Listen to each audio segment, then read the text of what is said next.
So this next story is kind of a fun story, and shout out to anybody who got into these trades and made some nice gains, because we are in a bear market. But Avalanche and Steller Lumens have been listed on Robinhood.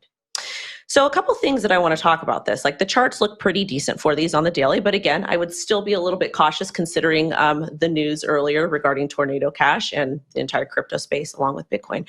But the reason why I wanted to talk about this story is we know that the SEC, we know that the CFTC, we know that these government bodies are coming after crypto, but we still don't really have clarity as to what is a security and what isn't a security.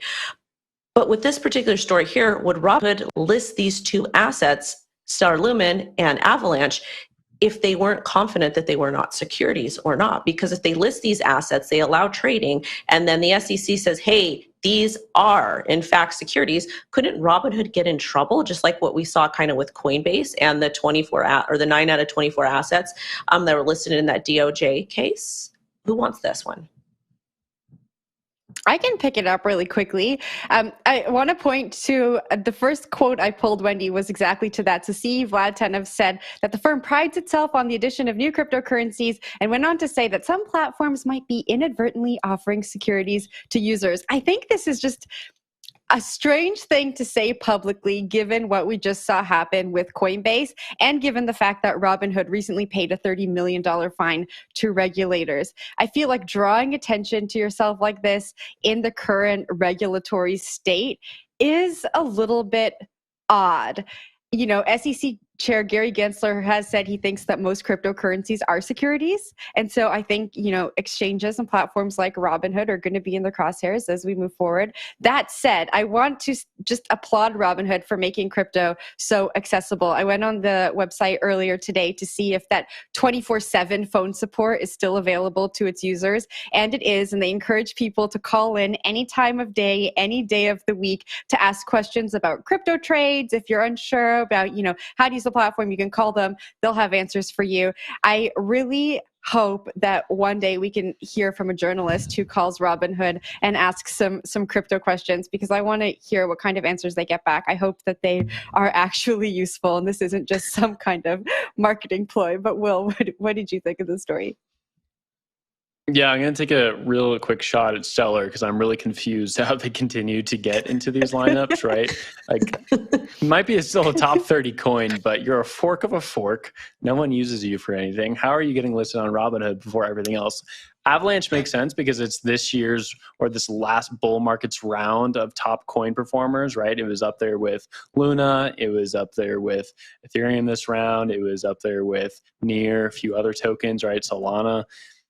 Stellar was kind of like so-so. It was 2017, 2018. It's kind of like last generation's big pump and dump coin. I don't understand how it made it onto the listing here.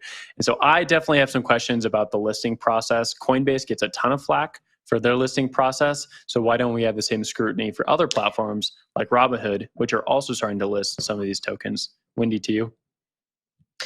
I just kind of wanted to laugh. Do you guys remember when when Coinbase started listing coins or tokens, and everybody was like so excited about it because they would pump like crazy, but they were very particular with what they used to list? Could Robinhood be the new Coinbase as far as being super careful on what they can and can't list? Also, too, isn't it, and please correct me because I know this is not going to be correct, but doesn't Sam from FTX, doesn't he own like 7 or 11% of Robinhood? I think 7 point or something. Something, right? Mm-hmm. Yeah, something like that. Yeah, no, I mean, whatever the number is, that is correct. Yeah, I think, we saw the Coinbase effect, right? Remember the Coinbase effect? That's the thing you're talking about, right? They were very selective in the ones they added, and to list a new one, it'd go crazy. It'd be similar to what we're talking about now with Robinhood. So it is funny as Coinbase becomes more promiscuous in terms of what it lists, and Robinhood maybe becomes a bit more selective. Maybe the effect thing will shift over to Robinhood rather than Coinbase. I think the Coinbase effect has been diluted over time because it's not the signal that it once was, right? They were notoriously slow about listing new assets. And then they're just like, no, we're going to list every asset. No big deal. You've never even heard of this. This is a dead coin, whatever. We're listing it. So the Coinbase effect has been fully diluted. But I guess maybe Robinhood effect as a new signal is something when it comes to reaching retail traders who are like, yeah, sure. AVAX, sure. XLM, Give me those lumens. Let's do this thing.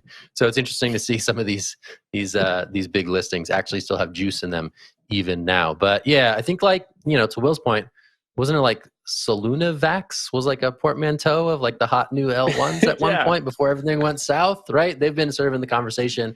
XLM, Steller, they're still hanging on. They're still trying to make cross-border payments work in a fast and efficient manner.